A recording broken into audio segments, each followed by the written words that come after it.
il n'y a pas de problème. Merci.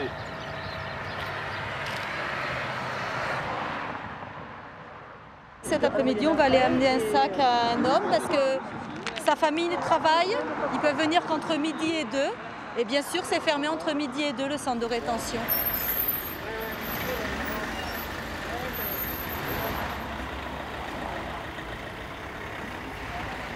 Comment s'est décidé l'installation du CRA?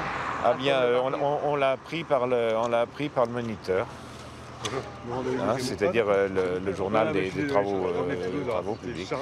Et alors, à ce moment-là, je n'ai pas beaucoup apprécié, donc j'ai appelé le préfet, monsieur le préfet, ensuite qui m'a dit que ce n'était pas de sa juridiction, puisque c'est Bordeaux qui... Et puis, bon...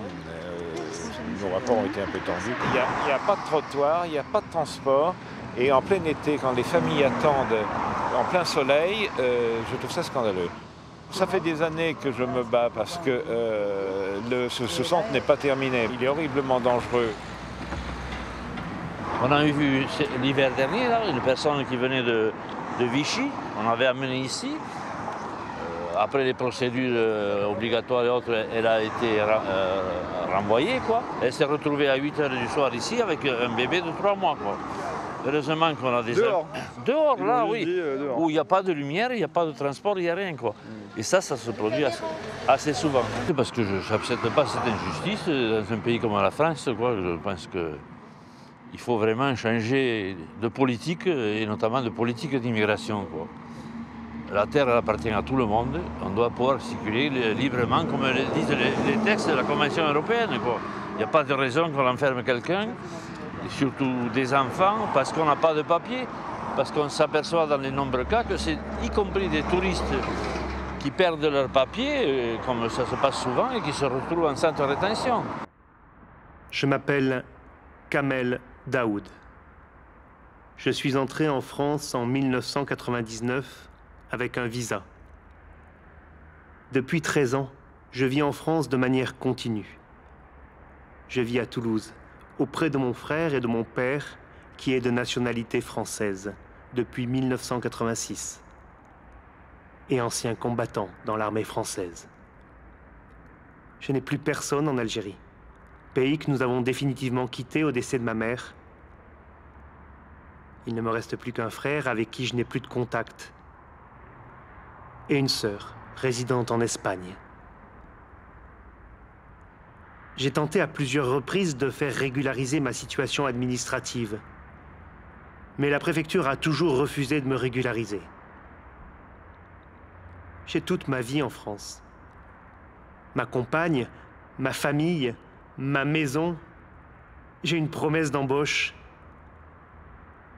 J'ai été interpellé le 21 juin 2012 lors d'un simple contrôle d'identité.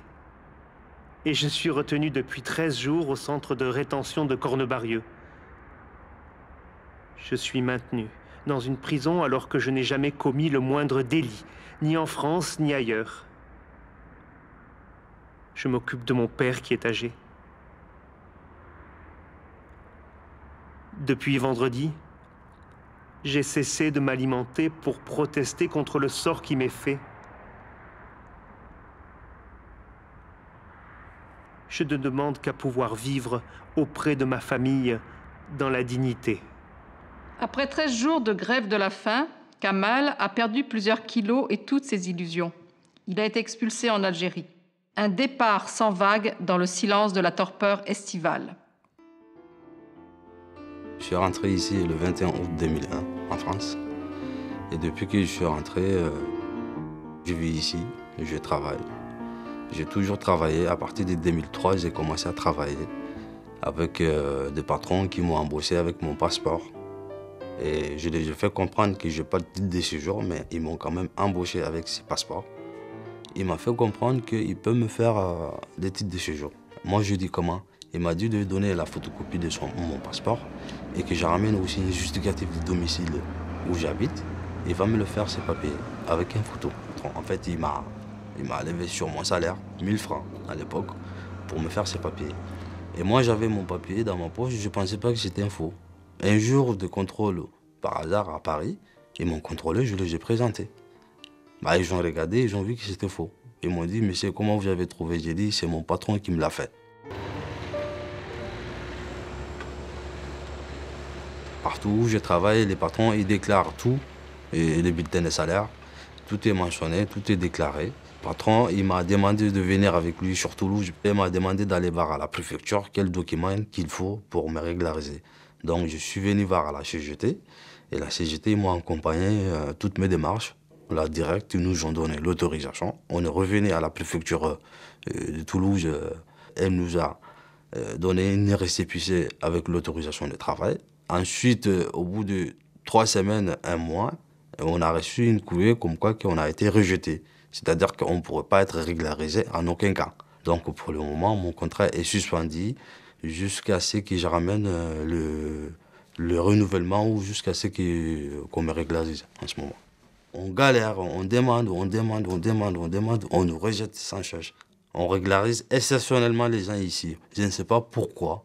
Et pourtant, c'est les mêmes pays et c'est les mêmes lois qui passent partout. Mais pourquoi les sans-papiers qui est dans la même situation que moi est régularisé à Paris, mais pas ici à Toulouse?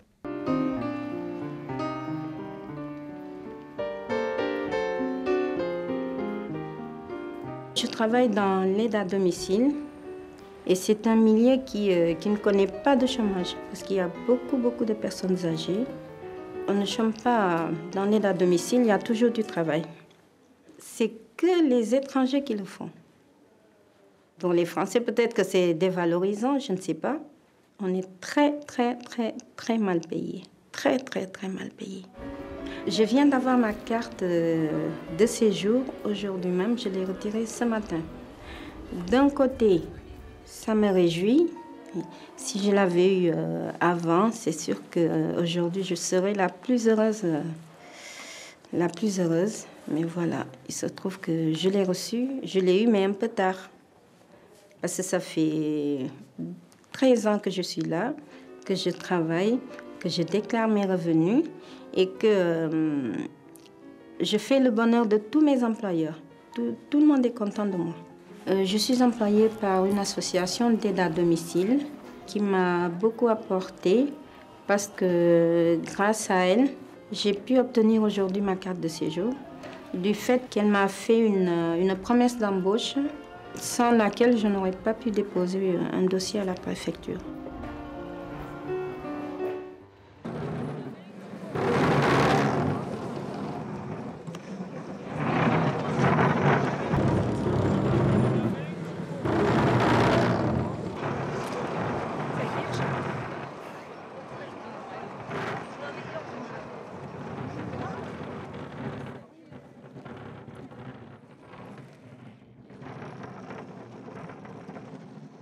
On ne peut pas entendre des gens qui amènent des enfants d'un bas âge, qui vivent dans des conditions abominables, ça veut dire qu'à un moment ils ont fait quelque chose de quand même d'extrêmement difficile à vivre.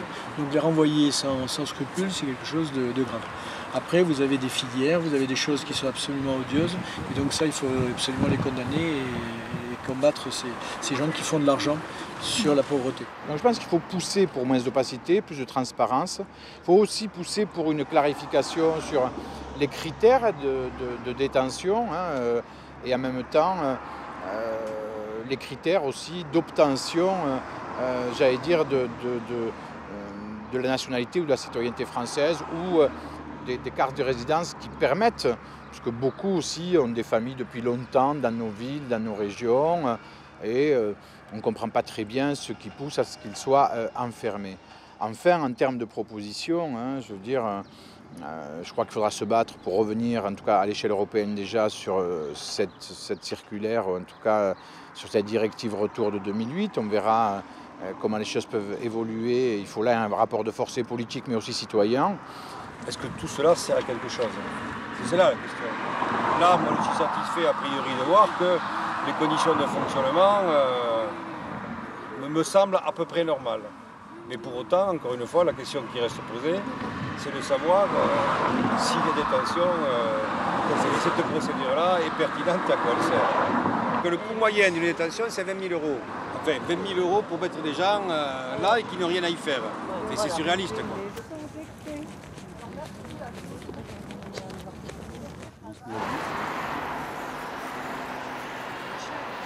Ils disent qu'ils font leur travail avec humanité. Ils parlent d'humanité comme si ce mot si large, si plein, si ample, si profond, accolé à leurs actes, qui ne sont que leur mission, devait les mettre à l'abri de tout jugement. Mais ils savent qu'il y a ici quelque chose de pas tout à fait normal, pas tout à fait humain, et qu'ils ne pourront jamais contester.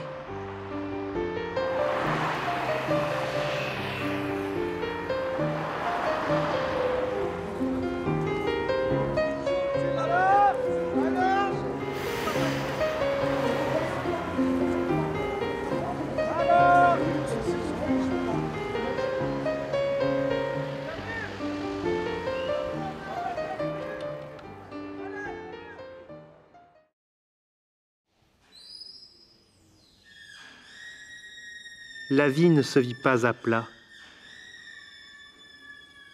Il y a tous ces moments où vous attendrez sans savoir vraiment ce que vous attendez. Et puis, il y a les audiences auxquelles vous ne comprendrez rien, même si 2 ou 3 agités essayent de vous expliquer consciencieusement les choses. Et puis, il y a les cris des uns, les silences des autres, un poing écrasé sur le mur, un dessin crayonné sur le banc. Il y a cet autre qui a été libéré après 28 jours. Vous avez été arrêtés ensemble, mais vous devez rester encore. Pourquoi ? Pourquoi ? La liste est longue des questions, des détresses, des mal-être et de leurs expressions. Elle donne à cette esquisse sa 3e dimension. Alors, pour tenir, vous acceptez de prendre les somnifères que vous propose le service médical. Vous passez le plus clair de votre temps à dormir. Vous commencez à confondre le jour et la nuit. Vous ne remarquez pas que votre voisin de chambre est un nouveau venu. Vous loupez l'heure du repas, car vous n'avez pas entendu l'appel. Vous vous endormez en pensant que ce n'est peut-être qu'un cauchemar.